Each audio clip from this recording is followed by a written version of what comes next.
And here it is again. Owen Morgan plays it down towards deep backward square. They run 2. They run 3 comfortably. Very comfortably. They assume that is 4. That's all I can say. Ian Bell wanders out of his crease, and the ball comes back, and the bails are removed. Yeah, when you look at back full like that, India, it's just out. It never went back to his crease. The ball was still alive.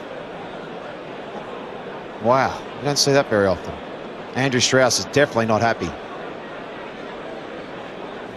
Wow, we're going to tea with all sorts of turmoil, Mikey. But that's the match summary at the moment. England are 187 runs ahead, 4 wickets down. Who knows what will happen with Jonathan Trott? Well, tea is nearly done and dusted. It's nearly time to start again with the final session of the day. This is the talking point, of course. Right on the cusp of tea, the final ball of the session. England see this ball go to the boundary, so they think. Everyone relaxes. Ian Bell turns. Bat goes down, turns. And they think that's it. They've got 4. They think Morgan has 4. They think it's time to call over. They think it's time for tea. But the ball is still alive. And that's what the umpires looked at. That's what the umpires decided. So England are now 4 down for 254. Bell out for a magnificent 137. So 1 session to go. Time to start again. Here are David Lloyd and Michael Atherton. Well.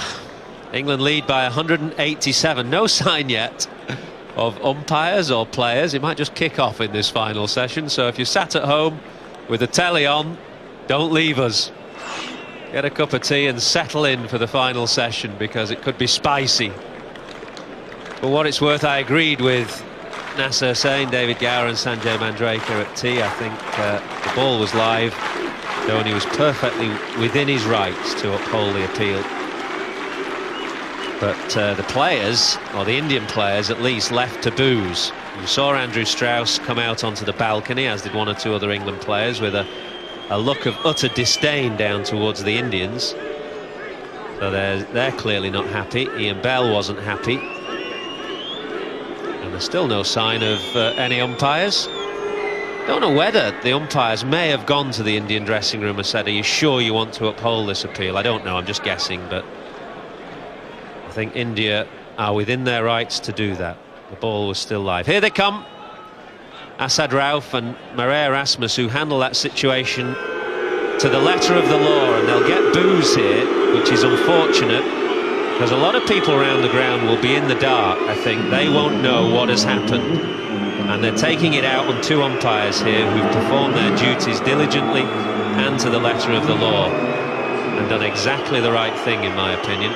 I've got a former umpire next to me. Bumble, maybe you'll have a different opinion, I don't know.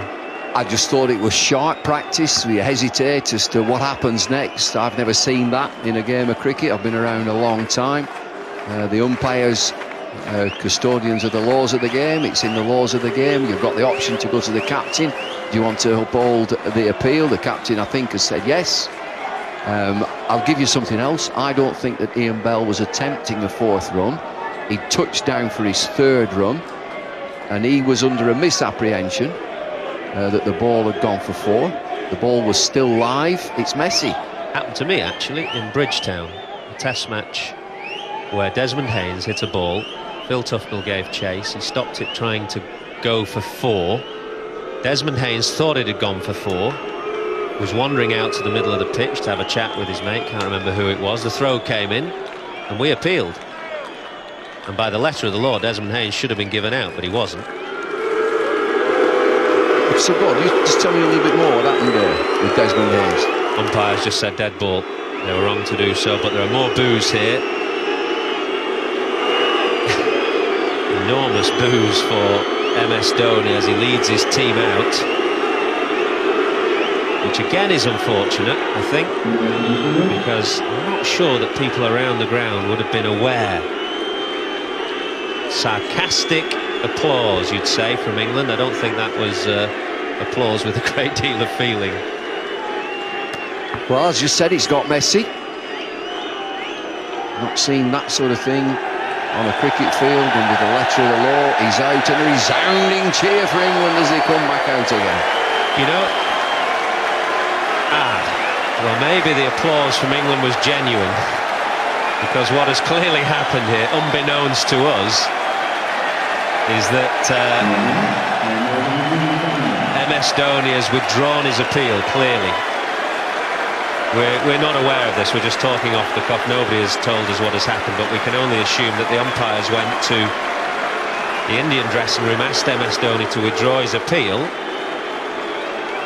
and that's what he's done. So Ian Bell is coming out, so all the boos have been replaced by cheers. My own view is I think we've got the right decision. The umpires are not the villains here, and I just said it's messy. I think the lad there on screen is to be congratulated. He's done what I would consider to be the right thing. It's clumsy from Bell. He's had a little time to reflect and said he withdraws the appeal, and that's within his right to do so. It is within his right to do so. I can think of a few captains, and maybe I'd have been one who wouldn't have done so. I think Ian Bell's a lucky lad. He's been a bit dozy. He paid for it with his wicket initially, and now MS Dhoni has withdrawn his appeal. So let's put it all to one side. There's huge applause now. MS Dhoni has gone from villain to hero in about 5 seconds.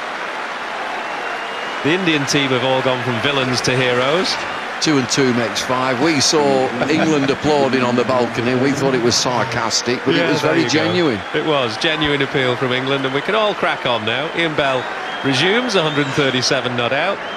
Owen Morgan is 21, and England are 254 for 3, leading by 187.